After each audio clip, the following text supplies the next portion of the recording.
Hi everyone, my name is Ashok Raj. So இந்த வீடியோவில் வந்து நான் வந்து எக்ஸ்கவேட்டர் மிஷின் பற்றி பார்க்குறேன். ஸோ இது வந்து டாடா ஹிட்டாச்சி 200. ஆக்சுவலாக இந்த 200க்கான காரணம் வந்து இது வந்து 20 tons. ஆக்சுவலாக இது 20 tons. ஸோ நான் வந்து இதோட காம்போனன்ட்ஸை பற்றி பேச போகிறேன். ஸோ இதில் மொத்தமாக நீங்கள் வந்து எக்ஸ்கவேட்டரை 3 பார்ட்டாக பிரிக்கலாம். Which is undercarriage, upper structure, working equipment. So first undercarriage பற்றி பார்க்க போனோம்னா,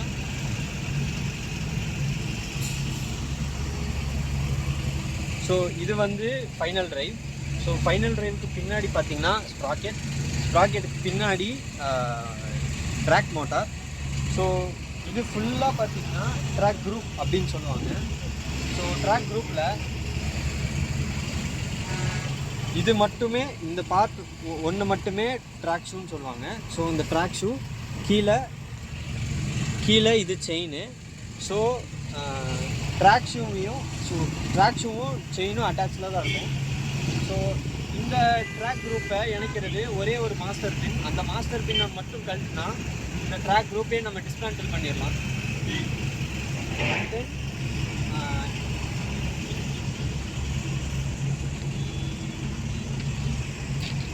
இங்கே பார்த்தீங்கன்னா இதுதான் ஐட்லர். ஸோ ஐட்லர் கிட்ட ட்ராக் டென்ஷனர் கனெக்ட் ஆகிருக்கும். ஸோ ட்ராக் டென்ஷனர் எதுக்குன்னு பார்த்தீங்கன்னா,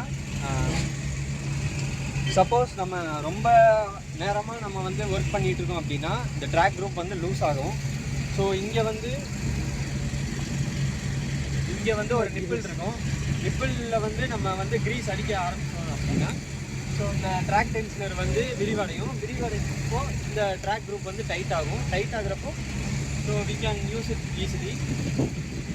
அண்ட் ஆல்சோ இது வந்து ரோலர் சப்போர்ட் காட்டி வச்சுருக்காங்க. செயின் கூட கனெக்ட் ஆகிருக்கும். ஸோ இது வந்து கேரேஜ் ரோலர். கீழே வந்து பார்த்தீங்கன்னா ட்ராக் ரோலர். ஸோ இப்போ அண்டர் கேரேஜ் பற்றி பார்த்தோம். இப்போ அப்பர் ஸ்ட்ரக்சர் பற்றி பார்க்கலாம்.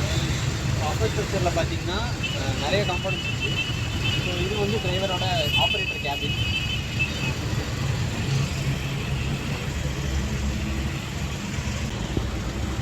ஸோ இது வந்து பேட்ரி பாக்ஸ்.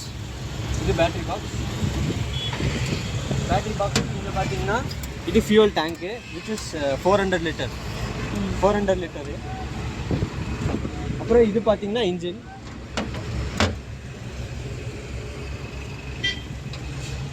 ஓப்பன்.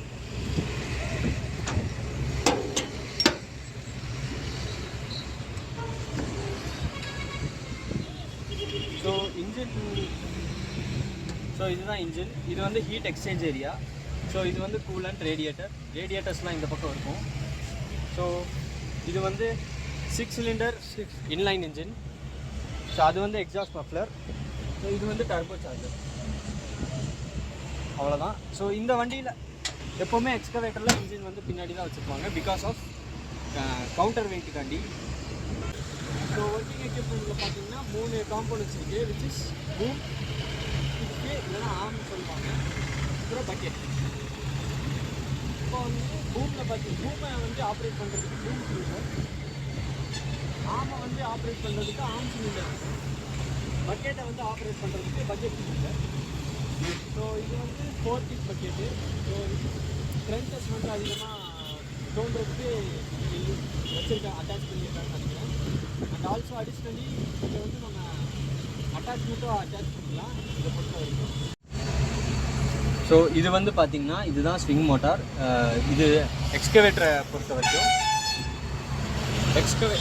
எக்ஸ்கவேட்டரில் வந்து ஸ்விங் மெக்கானிசம் அப்படின்றது வந்து ஒரு முக்கியமான ஒரு பார்ட் ப்ளே பண்ணுது. அதுக்காண்டி இப்போது ஸ்விங் மெக்கானிசம். ஸோ அப்புறம் கண்ட்ரோல் வால்வ் உள்ளே இருக்கும். கண்ட்ரோல் வால்வ் எதுக்குன்னு கேட்டிங்கன்னா ஹைட்ராலிக் ஆயில் வந்து சிலிண்டருக்குள்ளே ஹைட்ராலிக் ஆயில் போகிறதுக்கு முன்னாடி control valve, because of operator எதை கண்ட்ரோல் பண்ணுறாரோ அந்த கண்ட்ரோல் வால்வ் தான் எங்கே போகணும், அந்த ஆயில் வந்து எங்கே ஃப்ளோ ஆகணும்னு முடிவு பண்ணுறது. ஸோ இதுதான் வந்து ஆப்ரேட்டரோட கேபின். ஸோ இந்த கேபினில் வந்து என்னென்ன கொடுத்துருக்காங்கன்னா ஆர்பிஎம் ரெகுலேட்டர், அப்புறம் வந்து ஆன் ஆஃப் சுவிட்சு, ஸோ வந்து இன்ஜின் ஆன் பண்ணுறதுக்கு ஆர்பிஎம் ரெகுலேட்டர் எது கொடுத்துருக்காங்க அப்படின்னா நம்ம வந்து இன்ஜினோட ஆர்பிஎம்மை கண்ட்ரோல் பண்ணிக்கலாம். நம்மளோட ஒர்க்கிங் எஃபிஷியன்சி பொறுத்து இருக்குது. இப்போ நம்ம அதிகமாக தூண்டுறோம், டென்ஸ் அதிகமாக பண்ணுறோம் அப்படின்னா ஆர்பிஎம் அதிகம் பண்ணிவிட்டு நம்ம அதிகமாக தோண்டலாம். அண்ட் ஆல்சோ ஆக்சுவலாக சில மாடல்ஸ்க்கு வந்து மோட்ஸ் இருக்கும், like attachment mode, power mode, economy mode.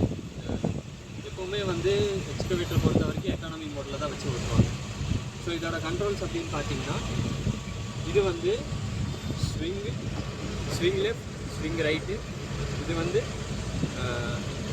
Arm இன், ஆர்ம் அவுட். ஸோ இங்கே வந்து பார்த்தீங்கன்னா இது வந்து பார்த்தீங்கன்னா பிபிசி லிவர்னு சொல்லுவாங்க. ஸோ எப்போவுமே ஆப்ரேட்டர் வந்து ஒர்க் ஸ்டார்ட் பண்ண போகிறாரு அப்படின்னா இதை வந்து எனேபிள் பண்ணிட்டு தான் ஸ்டார்ட் பண்ணணும்.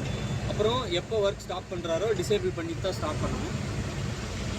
அண்ட் ஆல்சோ இங்கே வந்தீங்கன்னா இது வந்து பூம் அண்ட் பக்கெட்.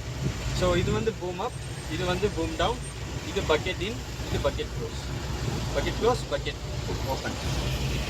ஸோ வந்து ஸோ இது வந்து பார்த்தீங்கன்னா ட்ராக் இருக்குங்களா, ட்ராக்கை வந்து ஆப்ரேட் பண்ணுறதுக்கு ஸோ வந்து நம்ம வந்து லெக்காலையும் ஆப்ரேட் பண்ணிக்கலாம், அப்புறம் கையாலையும் ஆப்ரேட் பண்ணிக்கலாம். ஸோ இது வந்து பார்த்தீங்கன்னா ட்ராக் ஃபார்வர்ட், இது ட்ராக் பேக்வேர்டு,